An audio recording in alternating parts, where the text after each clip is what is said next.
Hi, guys. It's Christy here with Big Life Marketing. I'm coming to you today with kind of some basics, just kind of like a basic video for you. I was chatting with a business owner the other day, and they were like, why should I spend money on Google Ads? I'm already spending money on Facebook. I'm already spending money on Instagram. I've just started spending money on TikTok. Why should I also spend money on Google? I have a website, people are finding it. So, we're going to get into some basics of why you need Google. I'm so glad that you're doing well on Instagram and Facebook and TikTok and blah, blah, blah, all the things. But if you are not utilizing Google Ads, I need you to. You need to. I am at a loss for words. So we're gonna do a really, really basic video about why Google Ads matter so much to your overall marketing strategy, why you need to be spending there, how it's going to actually help your Instagram and help your Facebook and help your TikTok, and it will help your SEO and it will help all the things, and it will just essentially make your business better. It'll make your marketing better and more effective. So I know that for most of you, this is like, come on, Chrissy, we already know this stuff. If you don't know, please stick around so that I can essentially sell you on why this is a big deal and why this matters. Or you can just, stick around and see the maybe ridiculous things that I might use as examples. So let's get into it. Google Ads. Why do they stinking matter? Why should you spend money in Google, right? Okay, so the very first thing is that they're laser focused in your targeting, and that makes it so that they're super cost effective and they're super, super flexible, right? The other thing is everyone is on the internet all the time. You are literally carrying a computer in your pocket constantly, and you're using it all of the time. And when you need information, you're Googling for that information. When you want to know the answer to something, you're Googling for it. When you're at Walmart, right? You are price checking on Google often, because not every time does Amazon have the very best price, right? So people are always on the internet and you want to be there. So let's talk about how Google makes this really great. So, reach targeting, it boosts your overall brand visibility. It has so much more engagement, and that all leads to conversions, right? So, I want you to imagine that you're driving down I-70 or I-80. I'm a West Coast girl, so I don't know what the freeways are over there, but I-1 maybe. And there's this huge billboard, right? And you have spent so much money to have this billboard up, and you are reaching a ton of people. I mean, you have put your net out and you are reaching the people. What if, though, you only want to catch salmon? Well, if you've put this huge net out there, you might be getting litter, you might be getting tuna, you might be getting all of these other kinds of fish when you only want one specific type of fish, right? So you can have a massive reach, but you can also really target that reach. So that's what we're going to dive into right here. So targeting. Now, you cannot target everything, right? There's certain things you cannot target, but there's a lot of things that you can target, because really effective marketing is solving people's problems, right? Like, when I'm not talking about using advertising and marketing in a way to be annoying to people. I'm talking about when you're using your marketing effectively, what you're trying to do is you're trying to solve a problem for people, right? And so you don't want to solve someone's problem if they don't actually have that problem. So you can really target the people who actually have the problem that you have the solution to. You can target household incomes. You can target gender. You can target overall interests, geography. You can even make custom segments, right? So somebody visits your website, you can target them with certain ads. Let's say that they visited it 60 days ago. You can target those people specifically with something different than someone who visited your website 6 months ago, right? Those can be totally different. And the other thing is with Google, you can upload what's called offline conversions. There's a whole nother blog on our website about the importance of offline conversions, just saying. But what happens is Google tracks every single thing that you do. Very few people are going into are clearing their cookies all of the time. And we actually know that even in incognito mode, Google is still tracking what you're doing. Okay. Even when you've gone into that other window for incognito mode, Google's still tracking all that stuff. Don't think that they're not, right? So, unless you're like super techie and you're super worried about privacy, Google is tracking all of the things that you're doing all of the time. And I know that makes you like really uncomfortable. But what happens then is that you can, as an advertiser, you can take that information and you can present what you have exactly to the people who need it.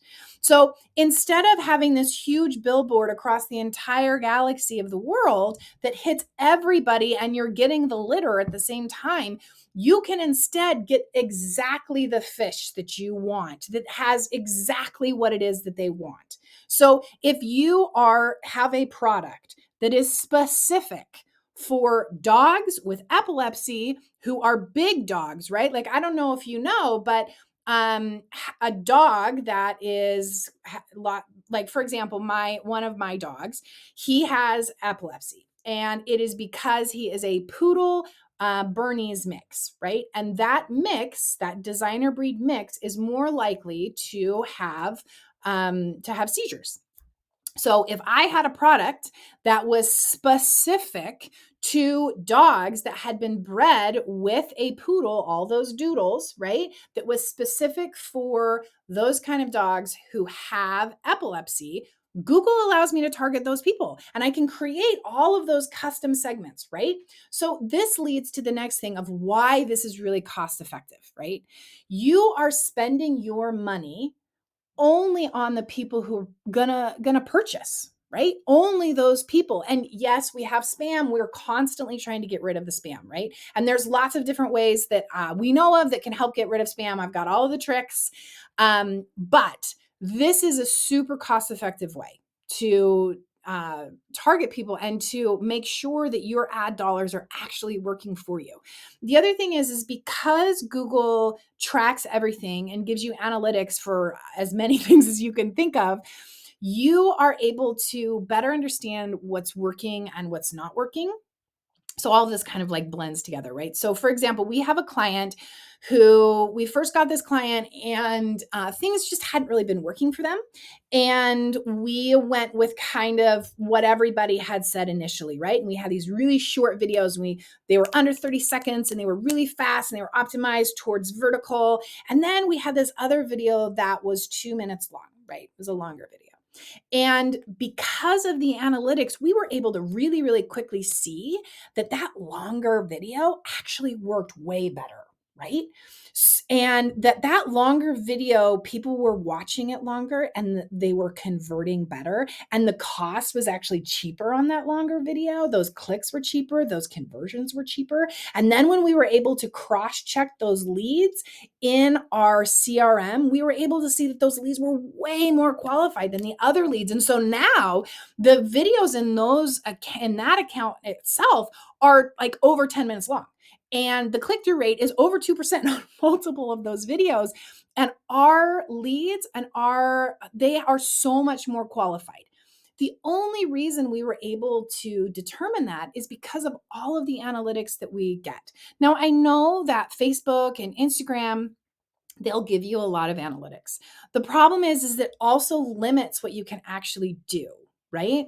It limits how many people you actually can impact, and it limits how long things can be. It limits like nobody, not well, some maybe some people, but most people are not sitting on Instagram wanting to watch a 10-minute video, but they are on YouTube.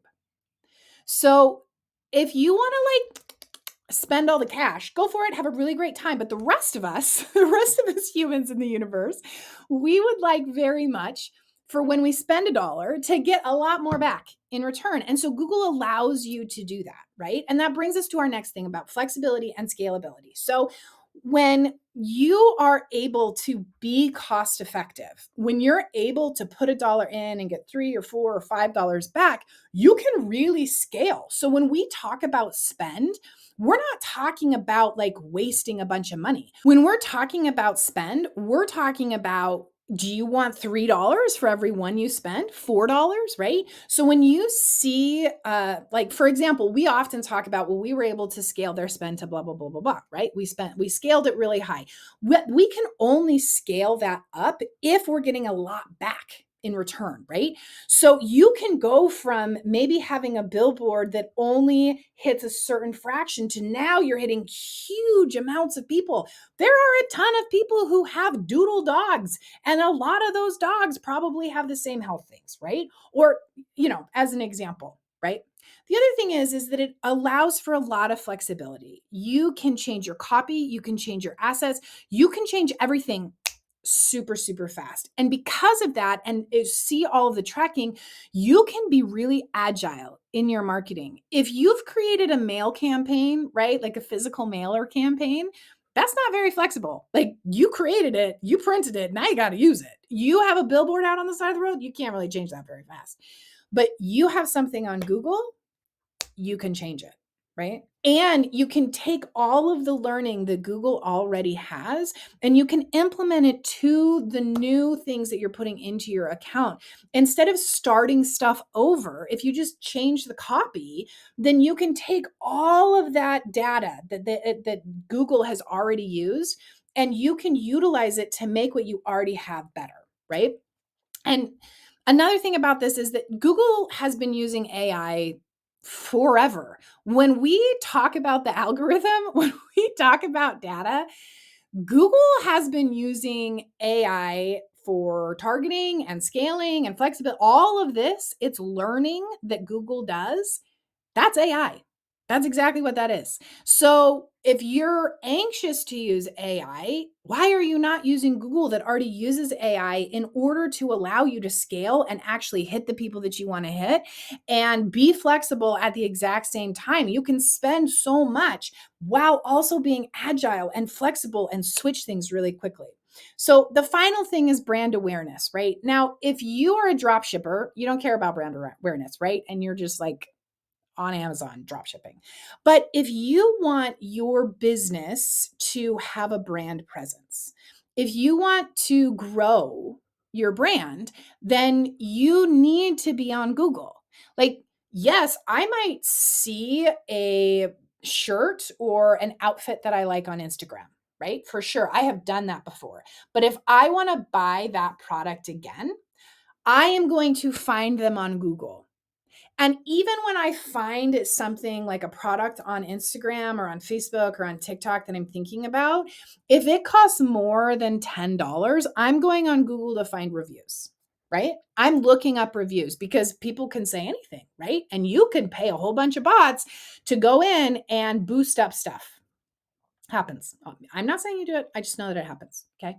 So understand that if you want your business to grow, if you want to go past where you're at, you have to be on Google so that when somebody searches for you, they can actually find you, right? And it's not just like buried, okay? They can find you at the top of the fold. There is a reason why the biggest brands and the biggest companies in the world all advertise on Google. Microsoft advertises on Google, Amazon advertises on Google.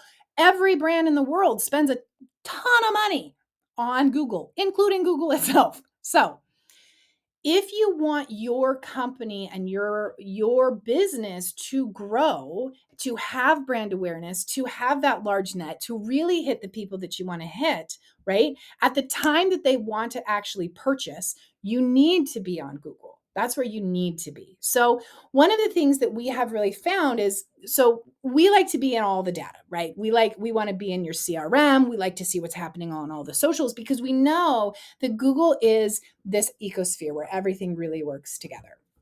And so, what we have often found is YouTube acts really, really well, essentially at every part of the funnel. Okay. So, you spend a bunch of money on prospecting and you've really got this huge base that now knows about you, knows your ideas, knows what you're selling. Right.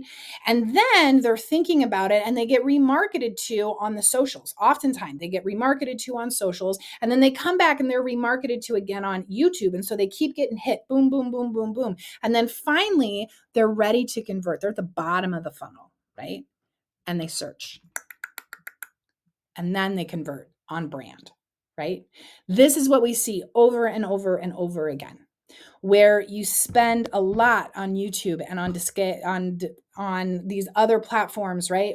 And you have demand gen and you have display discovery, right? Those act kind of like the billboards on the side of the road. And they get remarketed to in the socials because yes, social matters. Those things do matter. But when they actually come to the bottom of the funnel, they're down there at the bottom of the funnel. The most likely place for them to convert is on a search, brand search, right? So if I have not convinced you, I don't know what will. And the other thing to know is that online, you're going to find so many different resources that tell you the exact way for you to manage your overall Google spend and your Google marketing. And there's lots of best practices, and sometimes those best practices can kind of conflict with each other, right? So if you want to do all the deep dives, have at it, have a great time.